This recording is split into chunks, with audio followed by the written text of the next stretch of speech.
a lot of the challenges that we describe as complex aren't indeed complex. And actually, I make sure I tell people difficult does not equal complex. Just because it's hard to do doesn't mean it's complex, just means you don't have the skills or you haven't figured it out or you haven't brought the right people together to actually work on the problem. Welcome to The Thinking Leader, brought to you by Red Team Thinking. Bad leaders react, good leaders plan, and great leaders think. Each week, you'll get new ideas and insights from business executives, military experts, and innovative thought leaders to help you lead more effectively and better navigate your complex world. Now, here are your hosts, best-selling business author and top-rated leadership speaker, Bryce Hoffman, and former RAF Wing Commander and business agility coach, Marcus Dimbleby.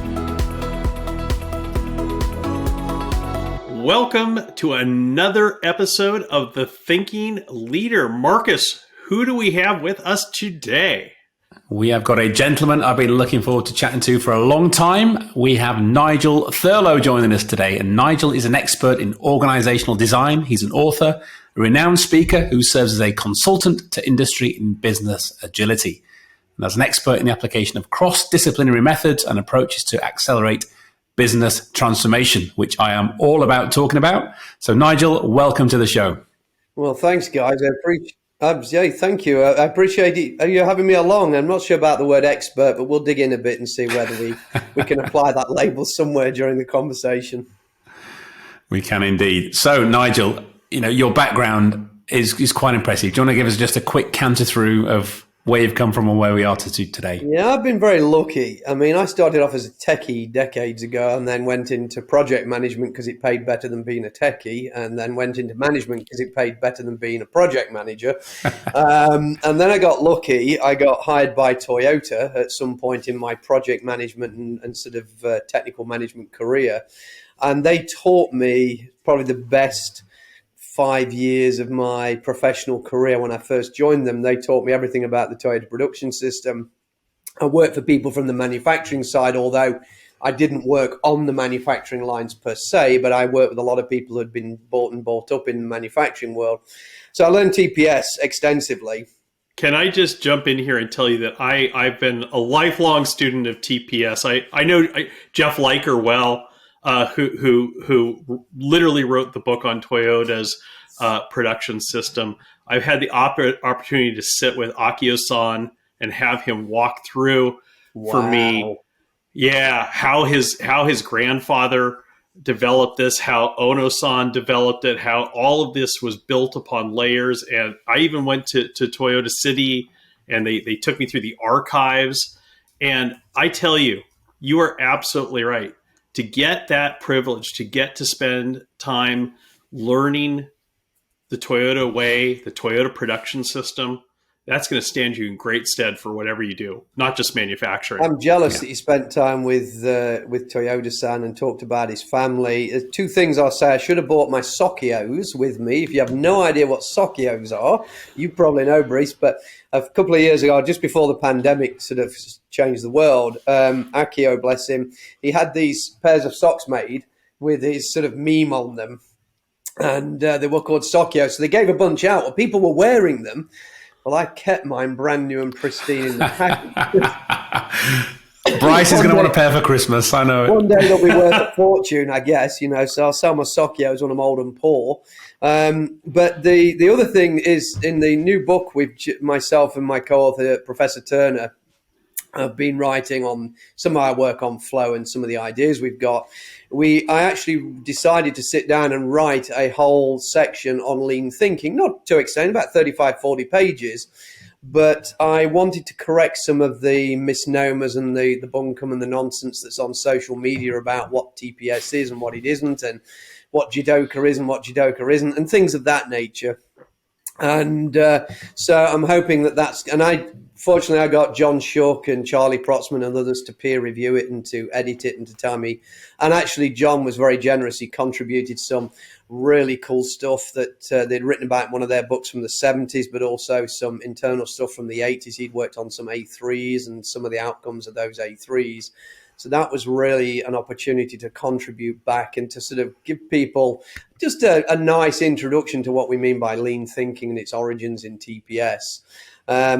But so Can you just, yeah. for our listeners who aren't familiar with TPS or just some of the principles, could you just give them a 60-second kind of crash course into it? Wow. I just wrote 35, 40 pages on this. You want 60 seconds? So, so TPS, Toyota Production System, was born out of necessity. And in fact, before TPS was born, there was necessity. And so in the very early days of Toyota, they were a loom company. They made weaving looms to make fabric. You know this because you've been through the whole story. And from that came the concept of jidoka, which is badly translated as automation with the human touch. It's much deeper meaning than that.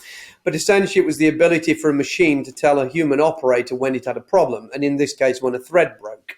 So that became the first underlining sort of principle of what became the Toyota Production System, was using machines to do the things that humans shouldn't waste the time doing, and then use the humans to make intelligent decisions and do the things that humans are better at doing. And that's where this idea of the machine can tell you when it was faulty, and then we could sort of execute and work a little bit more effectively. Fast forward a little bit. It's been longer than 60 seconds, but less than 2 minutes. That's all right. As much time as you want. So fast forward a little bit, and the son of the founder, his name was Sakichi Toyoda, was the founder. So this is Akio's great-grandfather or grandfather, I forget now. Yeah. And then but his son Kichiro Toyoda comes along, and he's the one who takes Toyota, as we know it now, into the auto manufacturing business by selling the plans, the blueprints to this original weaving loom to a British company in Birmingham called Platt Brothers in about 1924 for £100,000, so a bunch of money back in 1924. And Kichiro Toyoda muses with the problem of waste and muses with the problem, the fact that, post-World War II Japan, they have none of the materials, none of the resources, none of the capability of the West, especially in America. And so he muses with the fact that they've got to find a way to be able to produce more with less. So the concept of just in time was born. And in the new chapter in the book, I talk about this and some of the direct quotes and citations from the Toyota material that sort of talk about that. And so originally that becomes the second principal pillar of the Toyota Production System. But essentially, it was born out of need. TPS, Toyota Production System, born out of need, is that they couldn't afford the machinery, the tooling, the materials, and everything else. And to quote one of the key architects of TPS, Taiichi Ono, he said the fundamental doctrine of the Toyota Production System is the total elimination of waste. And that's a direct quote from his book with Mito-san when he wrote that. Book's one that sticks in my head. And of course, Kanban, there's lots of people will all be rushing around, and I've written a bit about Kanban to correct some of the nonsense there as well, became the sort of fundamental capability of TPS to enable just in time or this total elimination of waste to be enacted upon. And for the listeners, Kanban isn't just a board full of Post-it notes in to do, doing and done columns. So anyway, there you go. That's my 60. And it's an amazing thing, and like we mentioned, it's applicable to everything, not just production. And it's the philosophy. It's the total elimination of waste. It's the continuous improvement. It's the Genshi Genbutsu management by walking around. All these principles that come from this. And we have to be sure that waste is. That's one of the challenges, and I suffer with it because I don't speak Japanese. I know lots of Japanese words and what they mean, but I have no ability to speak Japanese, unlike a lot of my friends and colleagues. You and me both. But when we talk about waste, what we actually mean is non-value-added activity. So any activity that doesn't add value to the product or process or the work that we're doing. When you use the word waste in Latin America, they just think of garbage or trash or rubbish, depending on your language.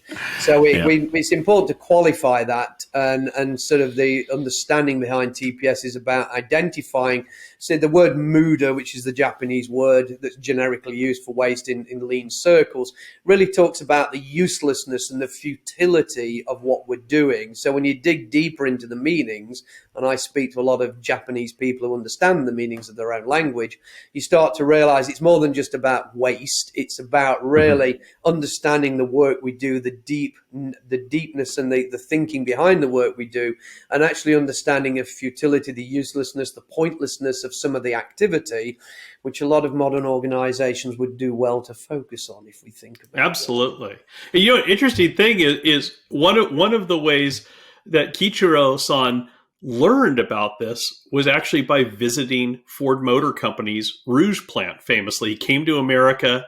He got a tour of the Rouge factory shortly after they started making cars in Japan. And he took notes. He saw, and in those days, Ford did this. Henry Ford was just as obsessed about reducing waste as Toyota became in those days. And in fact, I don't know if they sell this in the UK, but in the US, every barbecue you see Kingsford charcoal, these charcoal briquettes. Those were actually King's Ford is King's Ford. They were invented by Ford because Henry Ford was driven to iration by the fact that every day at the end of every shift, there were piles of sawdust in the corner of the factory, because in those days they made the frames for the Model T and Model A out of wood. And there was coal dust left from firing the furnaces and the smelters. And he told his team, this is unacceptable to every day be shoveling this into landfills. We have this sawdust and this coal dust. Find something to do with it. And what they figured out to do with it was to make charcoal briquettes.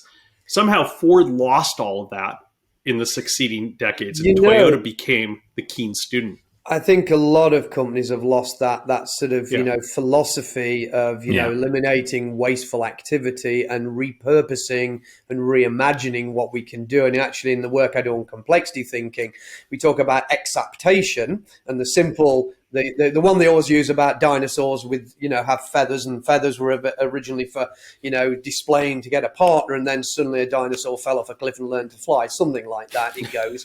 But the microwave oven was an exaptation of the magnetron, which was designed in the 50s for radar. And the guy who was working in Raytheon at the time, I forget his name, it should come to me, he had a bar of chocolate in his pocket, and it started melting when they were testing things. And they repurposed the magnetron for cooking. The first microwave was patented by Raytheon, and the rest is history.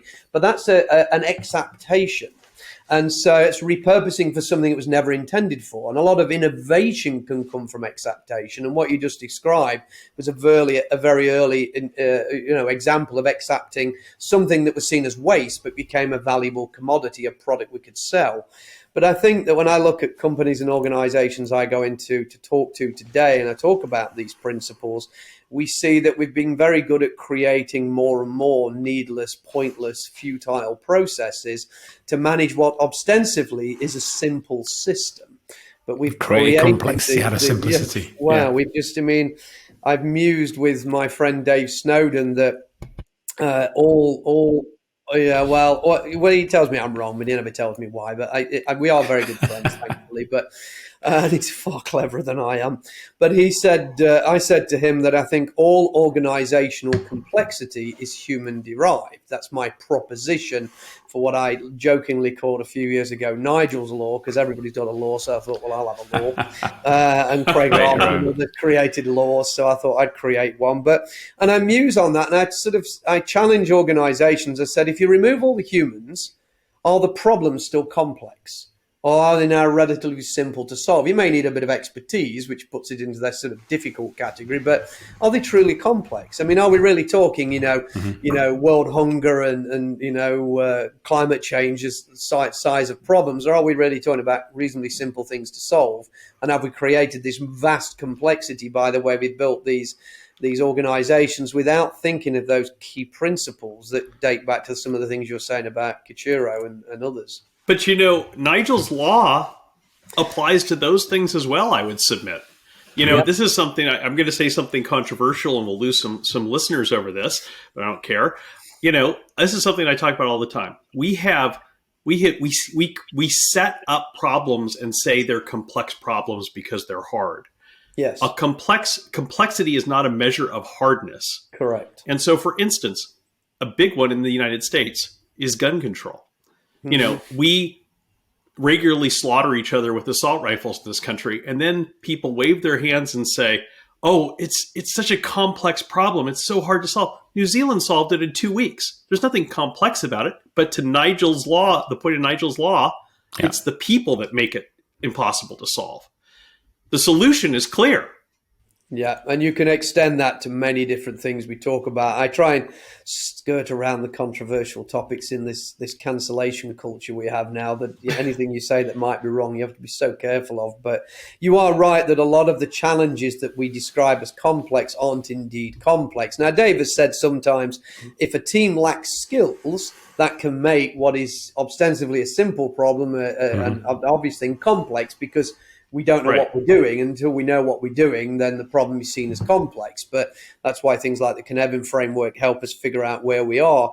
But a lot of the time, and in the thing you said about complex is not a measure of difficulty. And actually, I make sure I tell people difficult does not equal complex. Because it's hard to do doesn't mean it's complex. It just means you don't have the skills, or you haven't figured it out, or you haven't brought the right people together to actually work on the problem. But everybody likes to blame everything on complexity, and if Dave's done nothing else, and it's a buzzword, isn't it? It becomes a cool thing to be engaged in and doing. And hey, if we're doing complexity stuff, then clearly we are up there with the big boys, you know. And Dave has really helped stop that nonsense out there. No, he's not controversial, but as sometimes divisive as he might be, just occasionally. Every now and then. Well, he's just curmudgeonly. Yeah, that's the word. I mean, he just doesn't suffer fools easily, and he just corrects the nonsense. And some of us do it a little more subtly than others, but we all do it ultimately. But what Dave has done is helped educate us on the difference when we're looking at various different systems we work in, and understanding the difference between an ordered system and a system that's not ordered or unordered or more complex. And that's been extremely valuable. I want to just mention, because you mentioned about Ford, and something interesting I found is Ford didn't invent the moving production line, although everybody in the world thinks they did. The Venetians did in the 1500s. I didn't know that, because the thing that I've taught people is that, and people don't know this, is that Henry Ford created the moving assembly line after studying Swift, which had a moving disassembly line, because Swift, which is the largest meat packer in the U.S., had a moving line for cutting up meat. But tell me about the Venetians, because this is news to me. So I discovered this because a few years ago, 3-4 years ago, I was doing some work in Italy, and I was presenting to some companies and doing some, org stuff and leadership stuff. And they pulled me up on this. You can read about it on Wikipedia even, but I made some visuals to sort of teach people about this. But in the Venetian, in the arsenal in Venice, so where they built the warships, and because at one time the Venetians. The Venetians, not the Phoenicians. Yeah. I misheard you. Okay, I can believe this now. Phoenicians, I know where you're going now. Venetians with a V, yeah.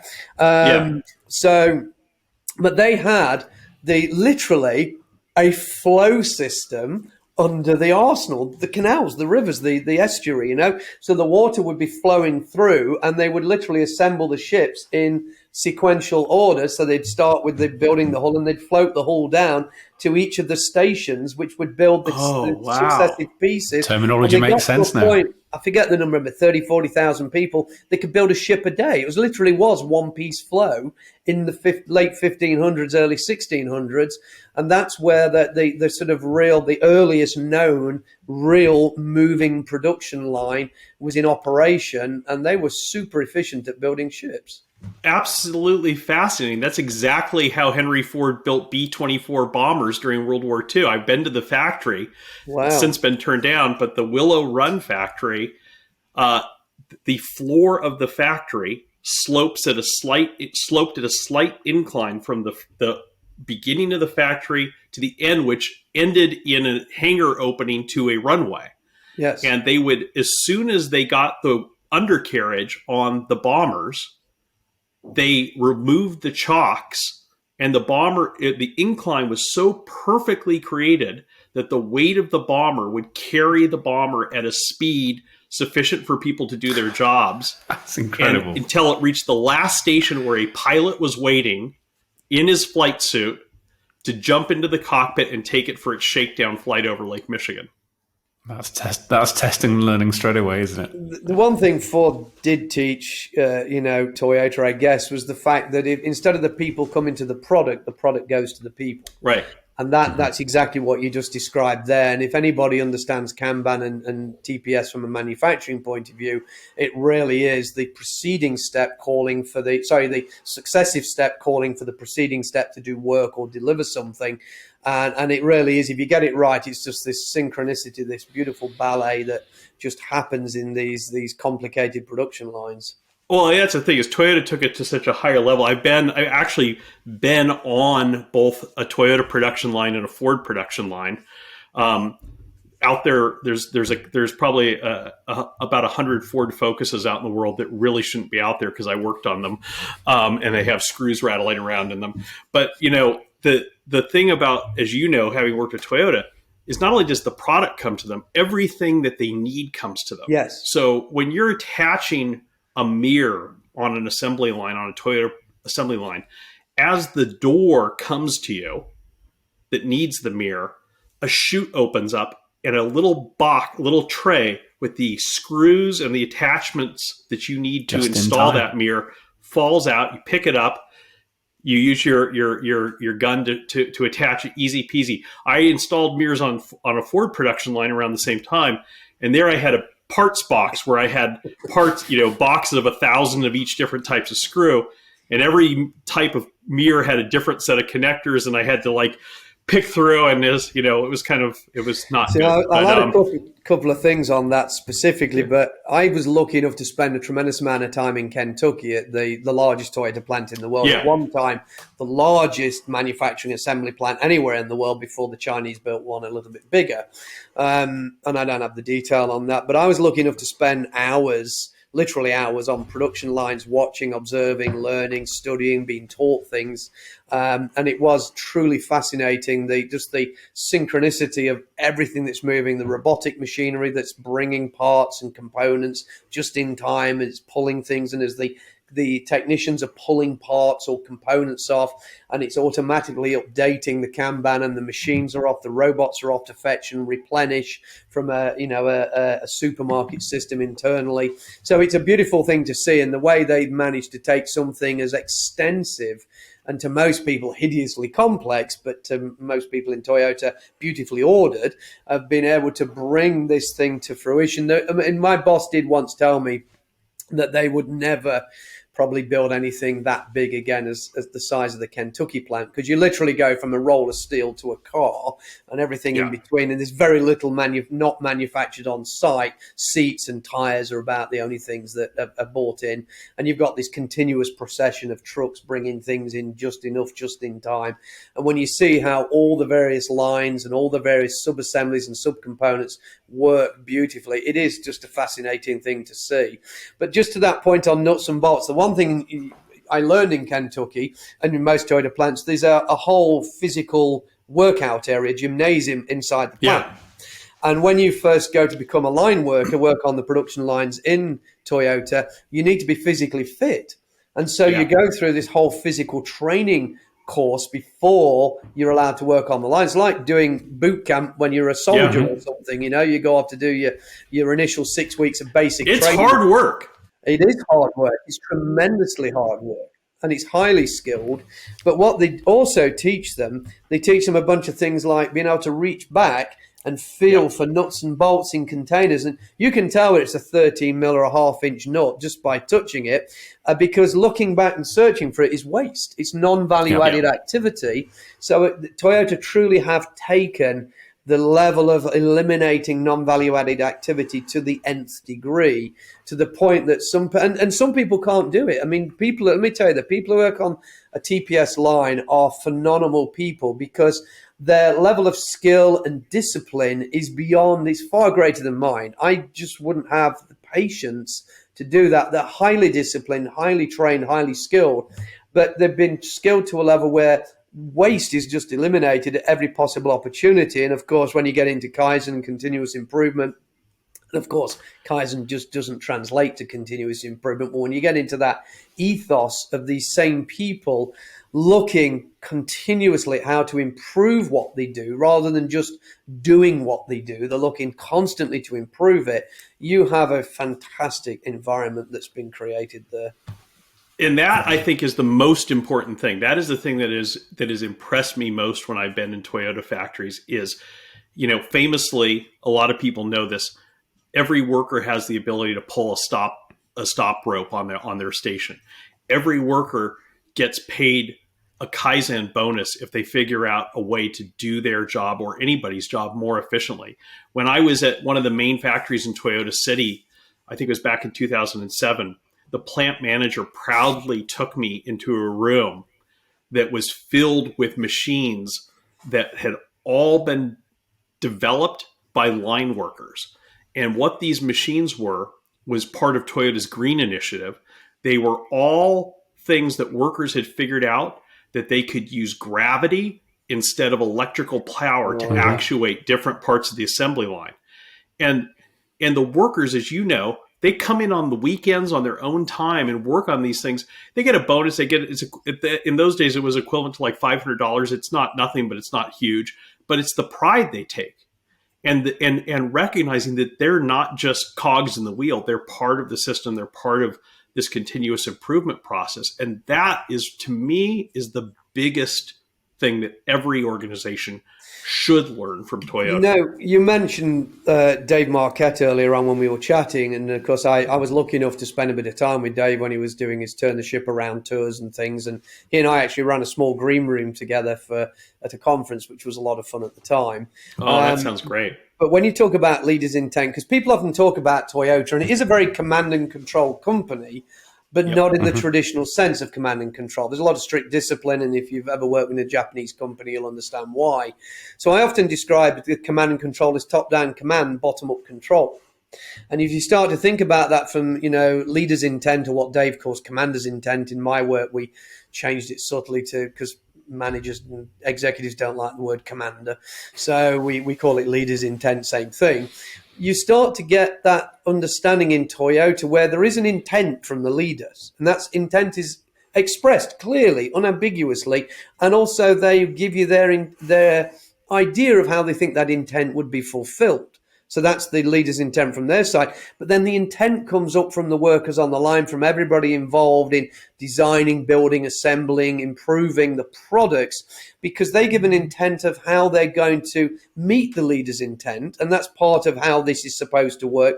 We've got this distributed leadership. We've got this empowerment to the people who do the work. You talked about the and-on chord, which is their ability to stop if there's a problem or a defect. And sometimes when I talk about it, and I have to remember the numbers now, and if the listeners will correct me if I'm completely off mark here, but they used to tell me in Kentucky they'd pull the and-on cord at least 3,000 times a day on a shift. Yeah. Now people are like staggered because they think, Toyota, nobody pulls the cord. What's the point? We don't need to pull the cord. But the idea is that the minute you see something that's slightly out of whack, whatever it happens to be, you pull the cord. And we have a certain amount of time as the line moves to its fixed position stop before it'll automatically stop to rectify. It may be a mistorque bolt or something minor or whatever it may be. But we so ingrained, you pull the cord to immediately alert, the yellow light goes on, the London Bridge is falling down, music plays in Kentucky. All these lines have their own musical tunes for reasons. And of course, the supervisor comes over, they inspect the problem, they either fix it, make a decision. And if the line hits the fixed position stop, it will go red and everything stops. The whole plant grinds to a halt, end to end, thousands of workers while they fix the problem. This is the empowerment. That's the distributed leadership within that context. And of course, we are building quality in because we fix things as we find them. There's no such thing as QA or QC at the end of the line. That's a horrific way to build cars or build any product, software otherwise. Right. So we build the quality in continuously. But this is where we've got the leader's intent built into the way that system works. And we've sort of got the command and control sort of figured out. Is it perfect? No. And there's still elements there that could improve. But we have a system that just works really, really well. So when you're in there, Nigel, I know you came up with Scrum the Toyota way, which is where I first came across you.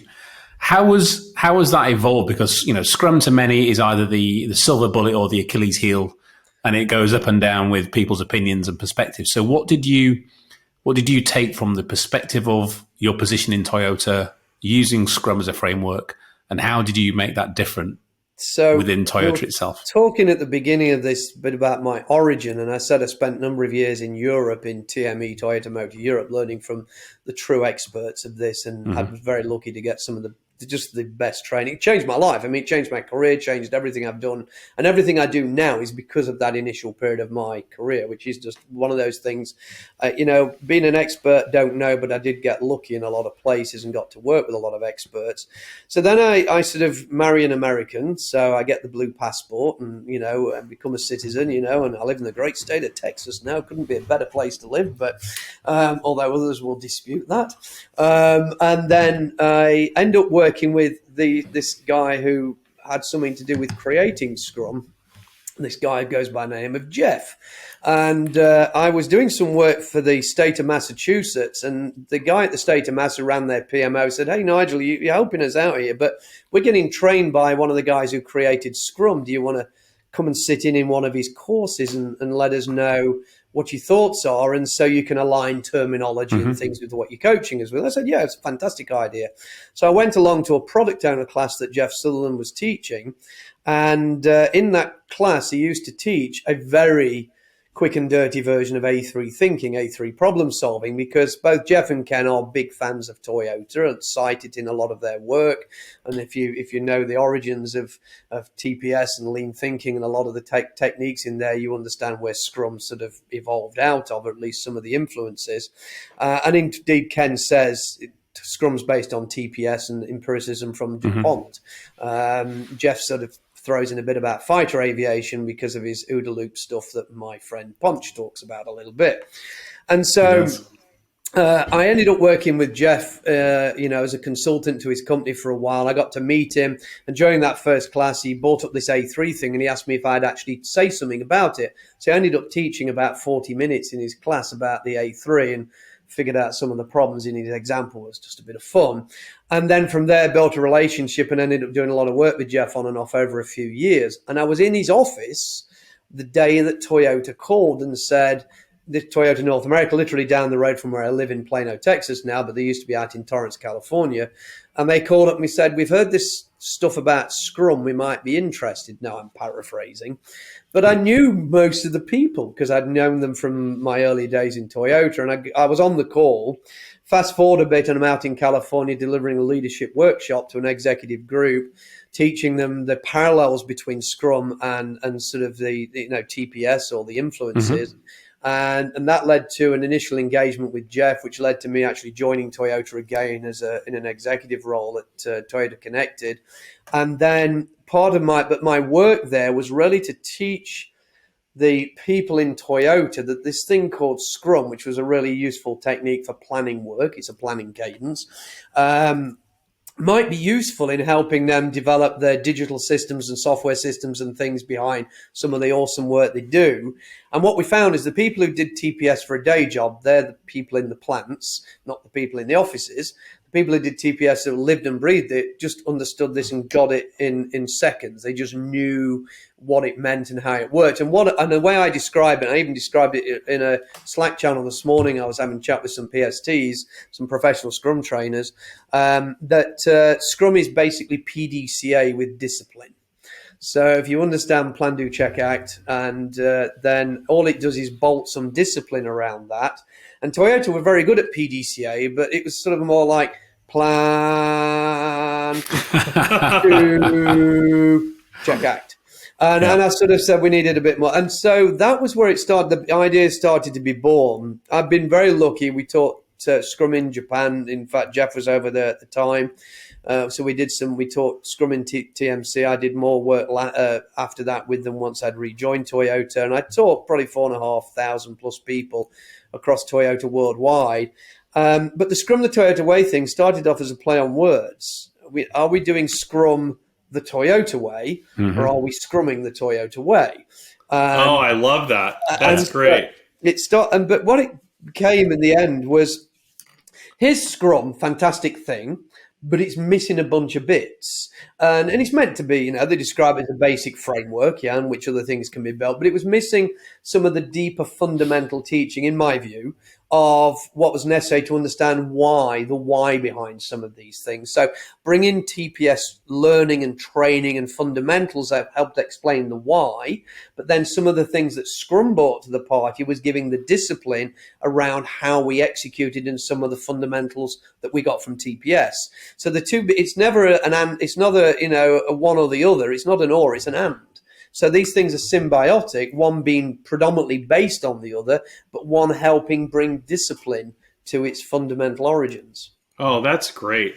This is such good stuff. Let's take a short break, and when we come back, let's talk a little bit more about not just Scrum, the Toyota way, but also Agile and digital transformation in air quotes. If you like what you've been hearing in this episode and you want to learn more about Red Team Thinking, or you want to learn how to become a Red Team coach, a Red Team thinker, a Red Team practitioner, go to our website, redteamthinking.com, and register for our free Red Team Coaching Bootcamp. Like I said, it's absolutely free. It's available in last half of February, first half of March. Go there, check it out. Seats are limited. Love to see you in the course. So welcome back. Had a great conversation during the break, most of which we can't publish, but we're going to talk about some great stuff now. Nigel, I want to talk to you about the myth of agile transformation. Talk to me about it. Yeah, well, so I'm not going to give you all the teasers from the new book, but I did put a teaser on my website. You probably know because you read it. So you could change the word agile to anything else, lean, or insert favorite phrase, -transformation here. But the challenge that we tend to have, and there's lots of reasons I'm sure we'll go into about this, the challenge we have in most organizations is the problem is ill-defined. And so I put my lean hat back on when I'm going into these agile transformation. Typically, I get called into companies, like many people who are old like me now, get called into when things aren't quite working out well. They go look for somebody who's a bit battle-scarred and experienced, and they say, can you come help us? And you sort of go in and you sort of look at what they were doing, and they've implemented, the infamous Spotify method that's really fake and doesn't exist, and or other nonsense that might be related to a safe type practice. And other things of that nature, and they go, it's not working. And I go, well, what's the problem you think you're trying to solve? What is the problem? And because they'll moan and bemoan and groan about revenue and profit and costs and customers and all sorts of other stuff, and the great resignation, which was basically, we decided not to come back and work for you because you treated us so badly during the pandemic. We got better paying, better quality jobs. It's a great migration, not a resignation. Yeah, exactly. Yeah. Exactly. It's a great migration, not the resignation. So I sort of sit down and say, what do you think the problem is? And they tell me all these things, and I tell them they're not problems, they're outcomes, they're results. They're results of how you do what you do. And if you don't like how you do what you do, you better change how you do what you do. So if you want a better result or a better outcome, and this is my putting my Toyota head back on and thinking about, materials and information flow analysis, better known outside Toyota as value stream mapping. And I go, how do you get from concept to cash, from an idea to some value delivery?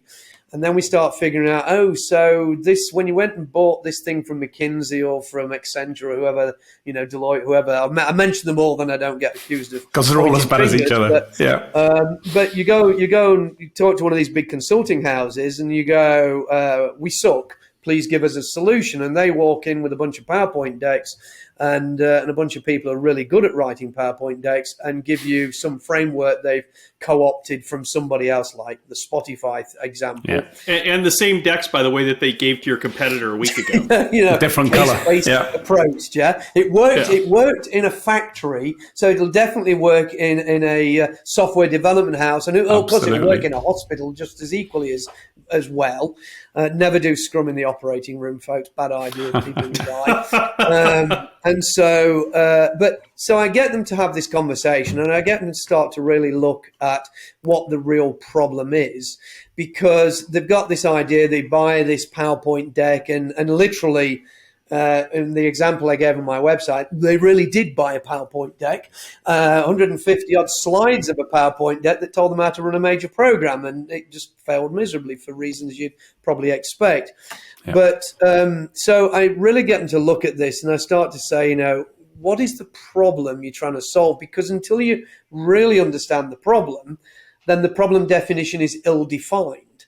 And if the problem definition is ill-defined, then things you consider are solutions, or even using the lean language, countermeasures to those problems, also are going to be ill-defined. It's a solution looking for a problem rather than a problem being identified, so we can find the appropriate tools and techniques to mitigate some of the impacts of the problem. So that's what I mean by the agile transformation myth. No, I totally agree. And I think a lot of these tools that haven't been used with good intent from their origins have become almost the quick plaster, the Band-Aid that people see as their solution, and they pull them off the shelf. And it was Tiziano, wasn't it, who said, before you implement lean, TPS, insert now agile, Scrum, whatever, you must first change the way you think. Yeah. And I don't see people thinking, I've got a quote I use, all these 21st century ways of working aren't working because we're still using 20th century ways of thinking. We've not evolved that human element and the brain to keep up with this. I wrote a LinkedIn post on that the other day, musing that we're using project management techniques that were devised in the 50s and 60s in 2023, and our fundamental context has shifted, our technology has shifted, the complexity of what we do has shifted significantly, because in the 1970s when I was writing software, it was, trust me, really, really easy. 1K of memory space and very simple language set. You couldn't do a great deal, and you had no way of taking the software away with you unless it was on binary punch tape. And I really did at university print out my software programs on binary punch tape. That was my my backup, and my disaster recovery was 128 character green and white bar. I printed it out and I'd have to key it all back in. That was really what it was like. People listening to this will wonder who the hell I am now. But do you speak hexadecimal? I used to learn a little bit of hex, but I was what we used to call 3GL or something. Was basic a 3GL language? I think it was, or was it 4GL? I forget now, but I can't remember. But so anyway, I learned basic, then COBOL, and I studied on what was called Unisys on VAX systems. And, yes. But we really are showing our age now, because, as I say, people less than, because we know what Unisys is. But and we know that a vax system is not a way of delivering COVID-19 vaccines. No, and it's not a thing you clean your carpets with either. So right. But no. So I lost my train of thought there, Marcus. Bring me back. The way we think, changing the way we think about this. Well, no, I just want to throw in something on what you say. I mean, this is what we. I mean, you're preaching to the converted here. I mean, the tools and techniques that form the basis of red team thinking are things that were developed by the military and the intelligence community to deal with the war on terror and the ambiguous operating environments that we operate in today. And this is what I always tell businesses, is that you're still using planning techniques from almost 75 years ago. Yeah. And yet the world you live in today is so much more volatile, so much more uncertain, so much more complex, so much more ambiguous, and so much more connected than it was then. And it's like Marcus said, you can't utilize new ways of working if you're still mired in these old ways of thinking.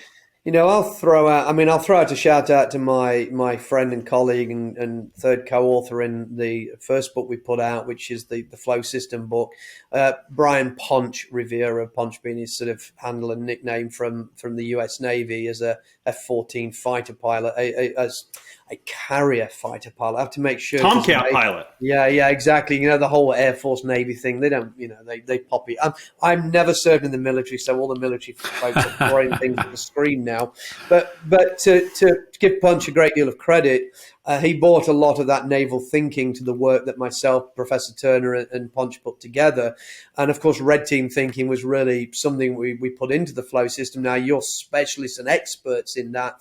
We incorporated it into our work. Punch has got a lot of deep knowledge in there, and you'll read a lot of the things he writes online. But he echoes a lot of the thinking, that the techniques, the approaches, the planning methods, and everything we're still applying in 2023. were invented when we were sort of, still turning computers by steam and they were filling rooms almost, yeah? And people forget the Gantt chart came out of like the early 1900s, and it was meant for building things like the Hoover Dam. Not for designing, the digital systems and the platforms we do today. But the red teaming is something I teach a lot of executives, and even at the very simplistic level is, you've made a plan. Now let's invite some other people that understand the context but weren't involved in making the plan to tell you everything you got wrong with the plan. And we may talk about that in techniques in complexity thinking called complex facilitation. We'll use things like ritual descent. And those sort of same techniques are erring in this red teaming area because we are trying to challenge what we've tried to put together. But the amount of people who spend their life making plans about plans, and this concept of ever challenging of any critical thinking or critical observation of the plan is just non-existent. And the majority of the companies I go into who've got agile transformation problems, they're mired in dependencies, just endless dependency chains. And you're talking about interconnectivity, but we're talking about literally everything dependent on everything else. And they've just created these systems that are incapable of delivering value in any level of timeliness and any level of high level of quality, and Poncho, I was talking to him yesterday about red teaming a little bit because I knew this was coming up, and I thought, well, I'll go talk to my expert on this so I don't look a fool. And he was saying, remember, the customer is your ultimate red team. Right. We often say that, but I would build on that, Nigel. I would build on that and say, so is your competitor, because, here's the thing is 50 years ago, if you made a mistake, your customer would tell you a quarter from now, 6 months from now, and then you could take that if you were a smart company and learn from that and adjust. Today, if you make a mistake, a competitor you've never even heard of will school you tomorrow. And that's the difference. And that's why these old systems don't work anymore, is because the time between making a mistake and getting bonked on the head by someone who sees it before you do can be as little as a few hours. Yeah, instant, isn't it? When I talk to executives about agile, I tend not to use a lot of the buzzwords and phrases because they just get turned off instantly. But when I talk to them about what agility really is versus agile, the philosophy, agility being the emergent property. And so I talk to them about, it's about predominantly faster decision making. We talk a lot about bias towards action and better decision making and avoiding satisfaction and other things that are out there, these habits that enable them to, so the difference between action bias and bias towards action, they're making decisions because they have to be seen to be making decisions versus actually making the right decisions more quickly.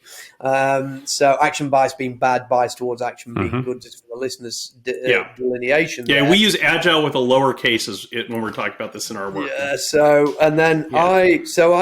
we talk to them about faster decision making to enable faster decision making, which is that rapid feedback, which is where that sort of discipline PDCA cycle sort of comes in. Right. But then there's another piece of work from Clayton Christensen. He passed away a couple of years ago, Harvard professor emeritus, I think, and he worked on something called disruptive innovation. And so I studied his work on disruptive innovation, and I actually knocked up an exercise the other day. I was actually teaching it to a cohort this week because I thought it worked really well with a client about a month ago in Italy. And my own interpretation of his work comes into a 2x2, a simple 2x2 matrix. In the top right, I've got the disruptive innovators, so the Teslas, the Rivians, and that type of thing. And you can put lots of names that were up there once upon a time. Right. Even Uber were there. And then in the box to the top left, I've got the disrupted imitators. So they're the people who are trying to play catch up to the innovators, the disruptive innovators. And then at the bottom left, I've got the imitators, and the bottom right, I've got the innovators, the people in Indiegogo, Kickstarter, trying to find, that real, come up with a brand new idea to take them up into that disruptive space. And the key there is the disruptive innovator finds customers where there are no customers currently, which is what Elon did. He went into a market that was well saturated with major manufacturers and was able to create new customers from existing customers, and often a new entrant into the space, and of course are innovating in that technology space. And indeed, that's what's happening. But when you come back to this red teaming, that what I said to them, I drew this 2x2 on the board with these 4 categories on, and I said, where are your products now? I said, because if all your products are in the imitator, which is the commodity space, your differentiator is extremely small, if at all any. Price, maybe some notion of quality or customer service. But I said, you're down there with the Walmart and Acme Brick Company who are delivering commodity. I said, where do you want to be and how do you get there? How many of your products are in this disruptive innovator space?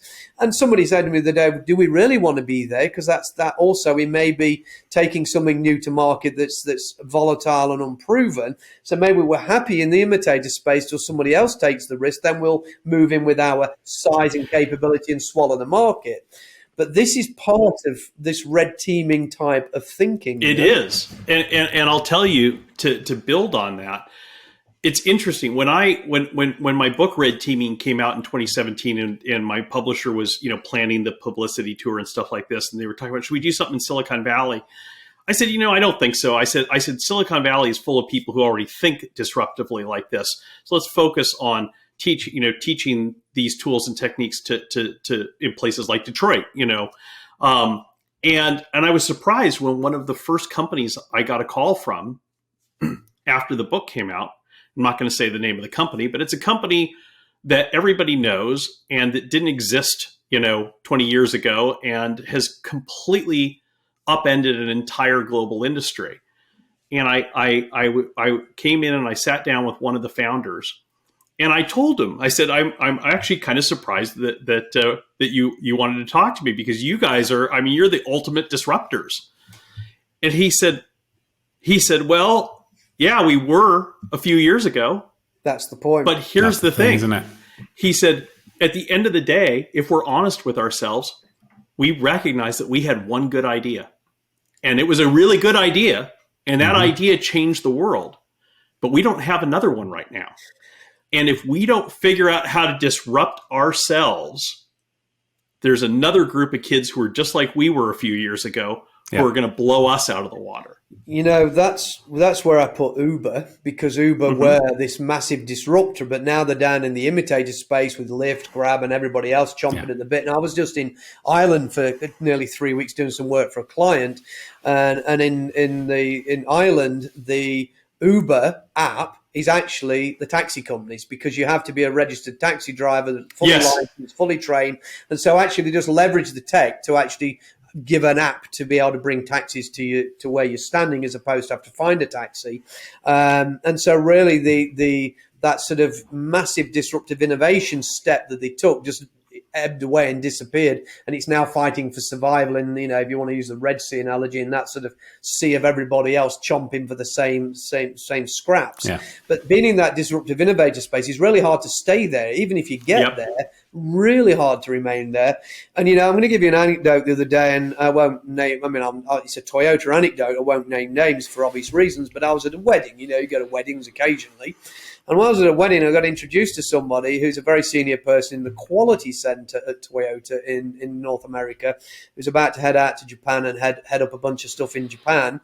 It's a sort of rite of passage. They send people out to Japan for 2 or 3 years, and you come back with your stripes and promotion, and it's a way they grow their next generation of leaders. But he was talking about Toyota and battery electric vehicles, which of course is a real hot topic with Akio's view on hydrogen. And my personal opinion, hydrogen is the future. BEV stuff is a stopgap. And for lots of reasons, the use case doesn't work. Come try living in Texas and drive a battery vehicle further than the commute. And even the commute can be a 60-mile each direction journey, so the commute's not small.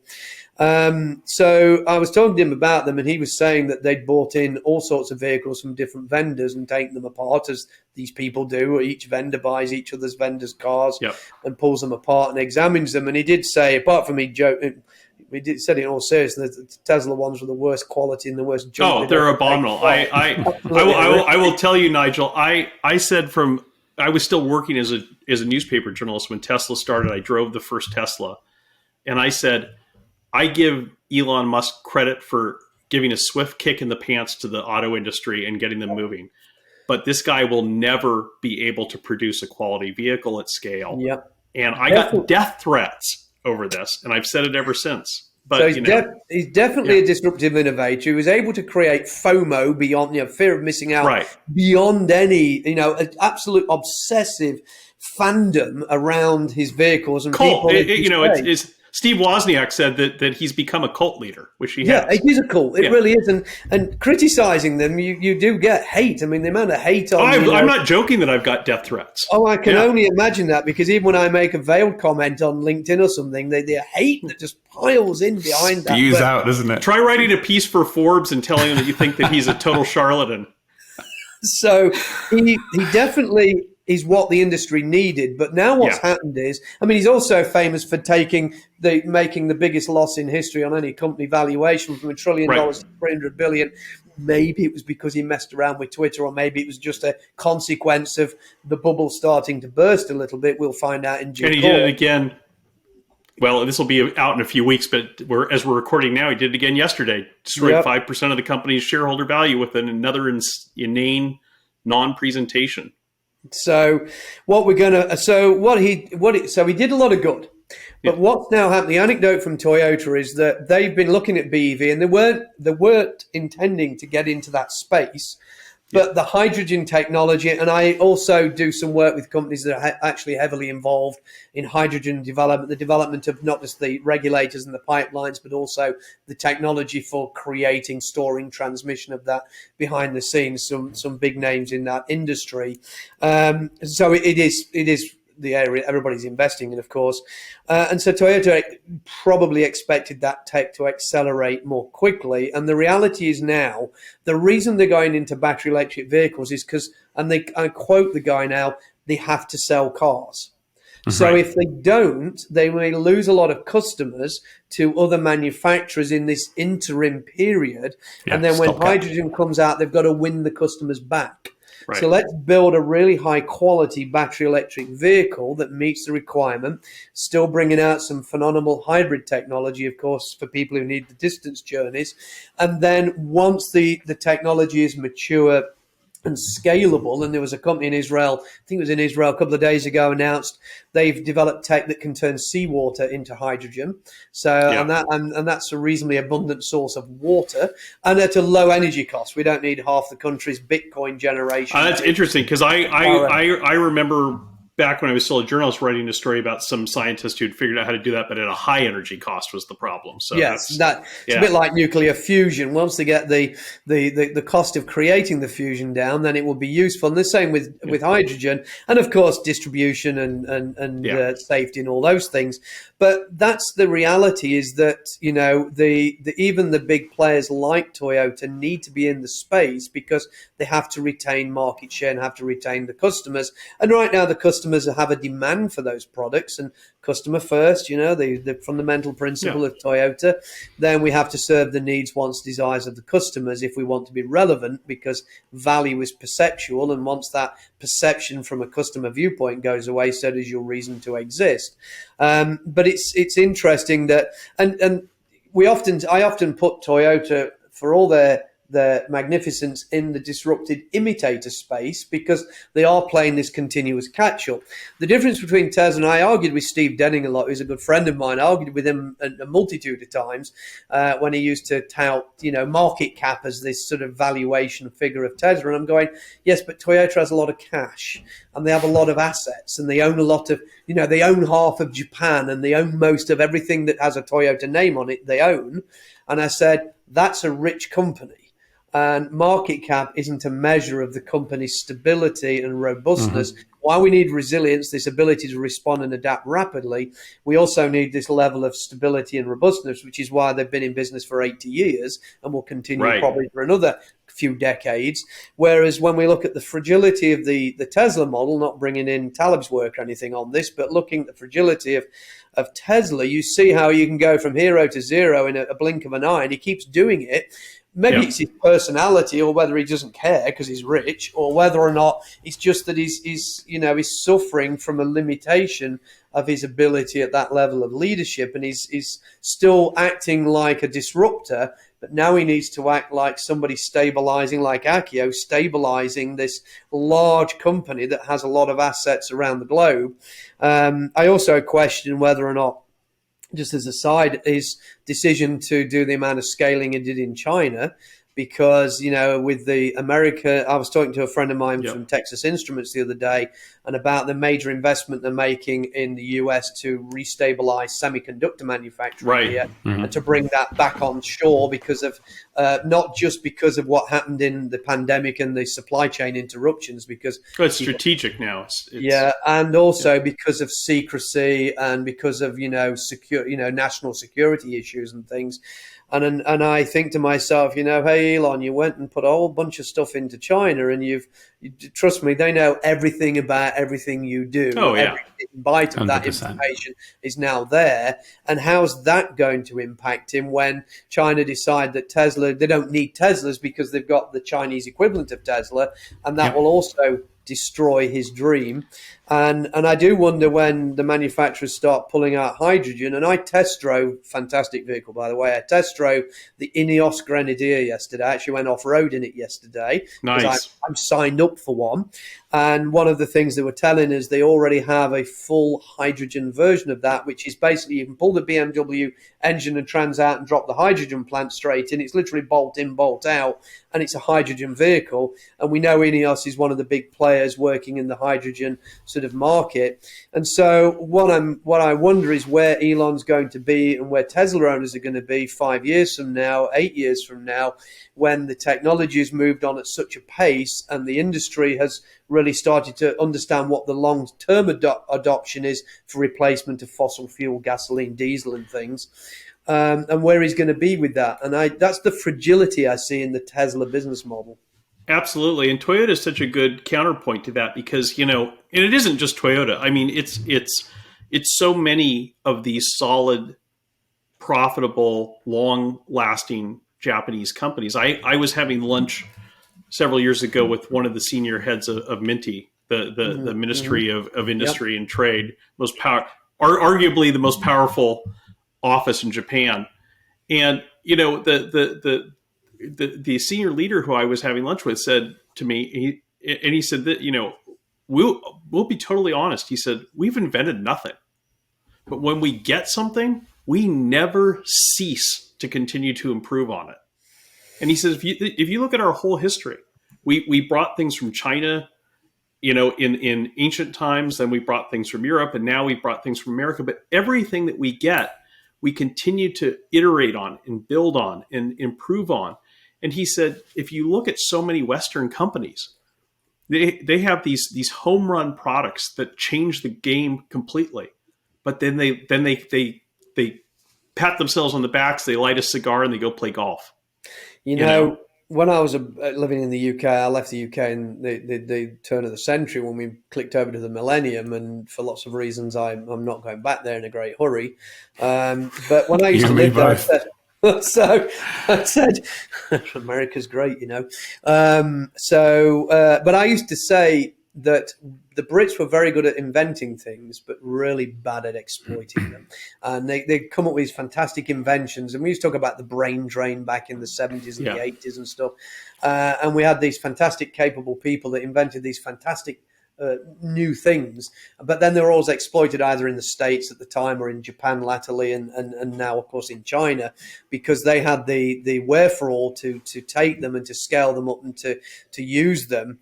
But it's funny as you talk about the Japanese sort of culture and the Japanese sort of way of doing things is that they're all about stability. It's all the we, not the me. So there's a big shift in difference of the way they do things. But it is that Kaizen built into them, that not just continues to improve, but always striving to try something new, to find new ways of doing things, which is really this essence of Kaizen, other than just iterating on the same thing. It's really striving to try something new. But you mentioned about being paid for Kaizen earlier on in our conversation, and there's a company called the Mirai Corporation, and Mirai meaning future, like the Toyota car, the Mirai. But the Mirai Corporation pays its employees the equivalent of about $5 or $6, depending on the exchange rate, for every mistake they make. So they incentivize people to report mistakes, report failure, so they can kaizen How that out interesting. and improve that. And it's this notion. And the other thing, Mirai Corporation, been in business, I think, since the 60s. Norman Bodak published a book on it many years ago, bless him. He passed. What did they make? I'm not familiar with them, honestly. Yeah, so you should look at that. MIRAI, Mirai Corporation. It's called, the book is called The Happiest Company to Work For. But that'll just give you an introduction. Then you can do some research. And actually, the CEO of the corporation has done some recorded interviews on. You'll find them on YouTube. But he doesn't speak English, so there's translators there and subtitles. But essentially, their business model was never make the same product anybody else has ever made. But what we do is we take products that people have made and improve upon them.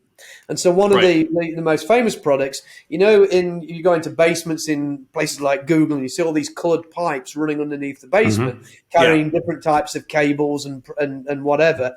So they were the first person to ever take the sort of the galvanized steel trunking, as we would call it in the UK, where they put cables in and paint them different colors. And so they took something somebody else had done and then sort of changed it, iterated it with something. So the policy is never make something anybody else has ever made, but it doesn't mean they don't make a similar product, but they improve upon it continuously. And they've been in business again since about the 60s, highly successful, never made a loss. Never heard of them. And they have these practices that, as I say, they want people to reveal mistakes and reveal errors.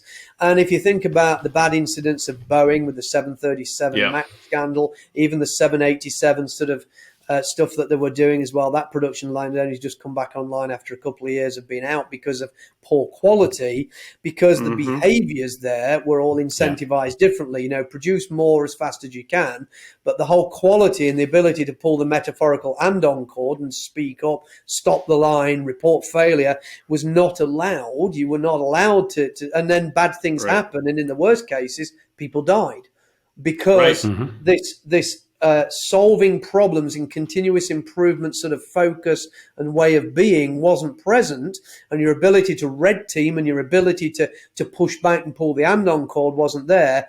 And in really safety critical environments, now we're into sort of safety 2.0 and human organizational performance, in these high reliability organizations people talk about, these behaviors are counter to what we want. And in the worst case scenarios, people lose lives as a result of it. And that was all undoing the processes and the incentives that were put in place by my mentor, Alan Mullally, when he ran Boeing, and was completely different model. He famously a devotee of TPS. Yes. And he built TPS into the 787 production program. And it was all ripped out by his successor because he couldn't figure out a way to make a name for himself after Mullally had turned Boeing around other than cutting cost. And he didn't realize, because he didn't think that just cutting cost was going to undermine all the success that Alan had created at Boeing. And you're sort of underlining a little bit on a LinkedIn post I was on today where one of my often commenters and colleagues and another author, Bob Emiliani, who's a professor in Connecticut. You may or may not have heard of him. He's a bit of a controversial figure, but I like him a great deal immensely. But he's a bit of a controversial figure in lean circles. But he talks about the system of profound privilege, sort of stealing Deming's sort of profound knowledge statement and calling it a system of profound privilege, because I talk about leaders needing to be humble and vulnerable. And part of enabling psychological safety, something that's very important, of course, we often talk about, is that leaders need to show vulnerability and be humble and be open to critical feedback and be open to this continuous improvement and this sort of enabling them to make better decisions and the right decisions and ask better questions. And of course, the minute we remove that by having this sort of incentivized environment, which doesn't incentivize them to do that, it incentivizes them to become the number one, to become Mr. Popular or Mrs. Popular, or whoever it is, and to actually build these towers of power, these islands of disconnected effort, as we often call these silos, then these bad behaviors creep in, where that just isn't possible in Toyota. For instance, you don't have stock options in Toyota. Right. So you're not incentivized to line your pockets, you're incentivized to build great products and to build safe products and to focus on the customer. And I'm afraid in a lot of industry that's lost, and it's driven because of the way we've created what Bob calls this system of profound privilege. Oh, wow. That is so true. Well, on that bombshell, we'll have to have you back on because there's so much to talk about. But it's been such a pleasure talking with you today, Nigel. I've learned so much. I hope our listeners and viewers have learned a lot as well. And I can't wait to talk to you again in the future because this is great. Indeed. Thank you. And stay safe, Nigel. Good luck. Thank you both for having me. I really appreciate it. Thank you.